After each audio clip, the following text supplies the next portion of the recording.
ඊශ්‍රායලයේ යැවීමේ ක්‍රමවේදයේ ප්‍රමාදයක් නැහැ. මේ අවුරුද්ද තුලත් අපි 6511ක් අලුතෙන් යවලා තියෙනවා.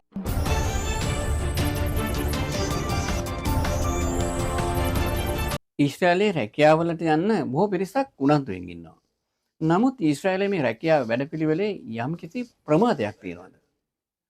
එහෙම ප්‍රමාදයක් නැහැ කියලා විදේශ කටයුතු විදේශ රැකියා හා සංචාරක අමාත්‍ය විජිත හේරත් මහතා පාර්ලිමේන්තුවේදී ප්‍රකාශ කළා. ආදරේ දුරකතරක ගෙව්වා People's Remittance හරහා ඔබේ ආදරණීයයන්ට දුරුකතරක සිට ඔබ එවන ආදරේ මහමේරක් වටේ මහජන බැංකුවේ අපි ඒ ආදරේ ඔවුන්ට තිරණ කරන්නෙත් මහත් වූ අභිමානයනි. People's Remittance ආදරය එවන තැන. ඊශ්‍රායලයේ යැවීමේ ක්‍රමවේදයේ ප්‍රමාදයක් නැහැ. මේ අවුරුද්ද තුලත් අපි 6511ක් අලුතෙන් යවලා තියෙනවා ශ්‍රේෂ්ඨ ගණනාවකට.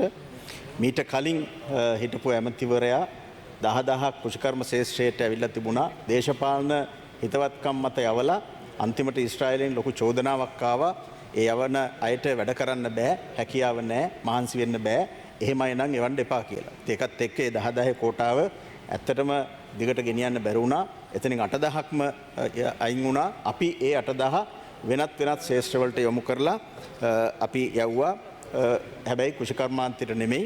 කෘෂිකර්මාන්තයට ගෙන්වන එකත් නතර කරන තත්ත්වයටම පත් වුණා එදා වෙච්ච දේශපාලන මැදිහත් වීම නිසා. අද විදේශ සේවා නියුක්ති කාර්යාංශයේ අපි කිසි කෙනෙක් දේශපාලනිකව මැදිහත් වෙන්නේ නැහැ. ඒජන්සි කරුවන්ට පෞද්ගලිකව කෝට ලබා දෙන ක්‍රමවේදයක් නැහැ. ඉතින් නම් එහෙම තමයි. 40 වෙනි සංවත්සරය අපි සැමරුවා. එක ඒජන්සි කරුවෙක්ටවත් අපි බරපැන දරන්න දුන්නේ නැහැ. හැබැයි කලින් එහෙම නෙමෙයි. ඇමතිවරු එක අයගෙන් තමයි සල්ලි එකතු කරේ. ඒව නෑ දැන්. නිසා ඉතා පැහැදිලිව මම කියන්න කැමති අපි විනිවිද පේන ආකාරයට ඒ උපරිම දේශපාලන මැදිහත් වීමෙන් තොරව අපි මේව පවත්වාගෙන යනවා. අපි ක්‍රමවේදය හදලා තියෙනවා. ඒ ක්‍රමවේදය ශක්තිමත් වීම තුළ තවත් මේක ඉස්සරහට ගෙනියන්න පුළුවන් කියලා විශ්වාසය තියෙනවා. මම කියන්න සන්තෝසයි අද මේ විවාදයේ දවසේම මේ අවුරුද්දේ අපේ සංචාරකින්ගේ පැමිණීම මිලියන 2 ඉක්මෙව්වා. මිලියන 2 සනිටුවන් කරන සංචාරකයන් දෙදෙනාම ලංකාවට ආවා.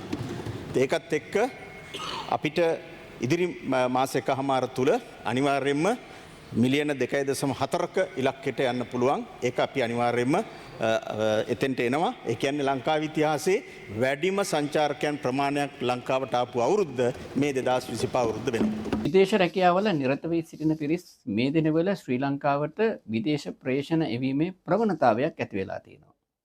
මේ වසර අවසාන වෙන විට ශ්‍රී ලාංකික ශ්‍රමිකයින් ශ්‍රී ලංකාවට විදේශ ප්‍රේෂණ ඇමරිකානු ඩොලර් බිලියන 7 ඉක්මවලා එවනු ඇතැයි අපේක්ෂා කරනවා. ඒ ගැන විජිත හේරත් මහතා පාර්ලිමේන්තුවේදී ප්‍රකාශ කළා. ඒ වගේම තමයි විදේශ ප්‍රේෂණ වැඩිම ඇත්තටම ඇවිල්ලා තිබුණේ 2016 දී 7.2ක්. නමුත් මේ වෙනකොටම අපි 6.5ක් ලබාගෙන තියෙනවා. මාසයකට සාමාන්‍යයෙන් මිලියන 650ක් විතර එනවා. ඒ කියන්නේ මේ අවුරුද්ද වෙනකොට බිලියන 7.5 ඉක්මවනවා. ඒ කියන්නේ ලංකාවේ ඉතිහාසයේ වැඩිම විදේශ ප්‍රේෂණ ප්‍රමාණය ලැබිය අවුරුද්ද බවට පෙනෙනවා. සංචාරකයන්ගෙන් පැමිණීමේ වැඩිම අවුරුද්ද, ඒ වගේම විදේශ ප්‍රේෂණ වැඩියෙන්ම ලබාගත් අවුරුද්ද බවට අපි වාර්තාගත වෙනවා. රටක් විදියට අපි සන්තෝෂයි. ඒකෙදී සංචාරක පැමිණීම 20%කින් ගිය අවුරුද්දට සාපේක්ෂව වැඩි වෙලා තියෙනවා. ආදායම ඇත්ත ගත්තොත් ආදායම 2.5ක් විතර තමයි වෙන්නේ. ඒකට හේතුවක් තියෙනවා. අද ඩොලර් එක රුපියල් 300ක් 306ක් විතර වෙනවා. ඒතර ඔය කියන ආදායම එන කාලෙදී ඩොලර් එක රුපියල් 130යි 108යි. ඉතින් 108ට වුණාම ඒකෙන් මිලදී ගැනීමේ හැකියාවයි රුපියල් 300 වුණාම මිලදී ගැනීමේ හැකියාව අතර වෙනසක් එනවා. ඒ කියන්නේ 1 ඩොලර් එකකින් රුපියල් 308ක් එනවා නම් එතනින් වැඩි ප්‍රමාණයක් මිලදී ගන්න පුළුවන්. එතකොට ඩොලර් ප්‍රමාණය අඩු වෙනවා. ඒකෙන් වෙනසක් තියෙනවා. ඒක මම කෙටියෙන් කිව්වේ. The power to be a trendsetter.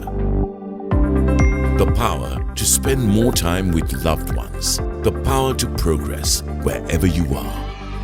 Power to you with digital banking from Commercial Bank. Commercial Bank, our interest is in you.